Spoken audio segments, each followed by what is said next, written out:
दामन को बचाओ, इससे अपने दामन को बचाओ। और सुलह कुल्लियत के इस जहर को खत्म करने के लिए सबसे बड़ी दवा का नाम मसलक आला हजरत।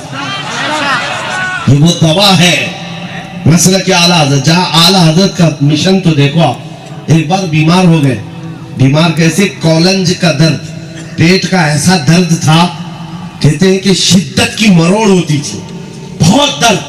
जोहर पढ़ा फिर सोया, नमाज के टाइम पे कम हो जाता था दर्द, फिर असर पढ़ा फिर लेट गया। आला हजरत ने लिखा है कि मैं तड़प रहा था दर्द से, पेट की मरोड़ से। दूसरा दिन आ गया, दर्द में कोई कमी नहीं। फरमाते हैं मैं चारपाई बिछी हुई थी, फाटक कहते आला हजरत का जो घर था, बड़ा दरवाजा था, वहां पर आप आराम फरमा रहे थे। आपके शागिर्दों में से, आपके जानने वालों में से एक हकीम साहब थे, वो एक पुजारी को लेकर के आ गए। कोई साधु था, पुजारी था, उसको लेकर के आ गए। कहा कि ये बहुत अच्छी तरह से जानता है, दर्द वगैरह को दूर कर दो। आला हजरत ने मुंह फेर लिया और उसके बाद लेटे रहे। कहते हैं मना करने के बावजूद वो जबरदस्ती आकर के पेट पर आला हजरत के हाथ फेरने लगा। आला हजरत फरमाते हैं 2 दिन से उतना दर्द नहीं हुआ था जितना हाथ रखने से हो। क्यों मेरे अजीजों, ये ईमान है। हालात जैसे भी सख्त हो जाए, नबी का गुलाम अपनी बीमारियों में भी नबी के दरबार में आता है। शिफा और दर्द सारी चीजें यही बयान करता है। इसीलिए मसला के आला हजरत क्या है? हुजूर पाक की बारगाह में यूं कहो, शाफियो नाफी हो तुम, वाफियो काफी हो तुम, दर्द को कर दो दवा, तुम पे करोड़ों दुरू। हालात बुरे हैं तो किसी का झंडा उठाने से सही नहीं हो जाते। आओ बारगाह मुस्तफा में यूं कहो, या रसूल अल्लाह तुम हो हफीज़ो मुगीस, क्या है वो दुश्मन खबीस, तुम हो तो फिर खौफ क्या, तुम पे करोड़ों दुरू। अगर नबी पाक साथ है तो फिर खौफ क्या है, किसी की जय विजय क्यों पुकारे, क्या गरज हमको, हमें काफी है सैयद अपना नारा। या रसूल अल्लाह हमें काफी है सैयद अपना नारा।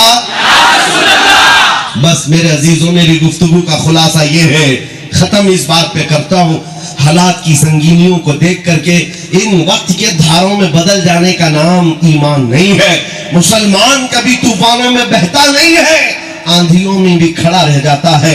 टल न सकते थे जो जंग में अड़ जाते थे, पांव शेरों के भी मैदान से उखड़ जाते थे, हद से सरकश हुआ कोई तो बिगड़ जाते थे। अरे तेज क्या चीज है, हम तोप से भी लड़ जाते थे। मुसलमानों की शान थी, न इनको दरियाओं की मौजों ने रोका कभी, न तेज और तर्रार तूफानों ने रोका कभी, न यूरोप के सख्त मैदानों ने रोका, न अफ्रीका के तपते हुए सहराओं ने रोका। ये बढ़ते गए, जिसको इकबाल कहता है, थमता न था किसी से सैले रवा हमारा, किसी से रुकता नहीं था सैले रवा हमारा। हालात की वादियों में बह जाने का नाम मुसलमान नहीं है, तूफानों से टकराने वाले का नाम गुलाम मुस्तफा होता है। इसीलिए सच कहा है किसी ने, बातिल के तलवे छाटने वालों की तारीख नहीं लिखी जाती, बातिल से आंखों में आंखें डालकर बात करने वाले की तारीख लिखी जाती है।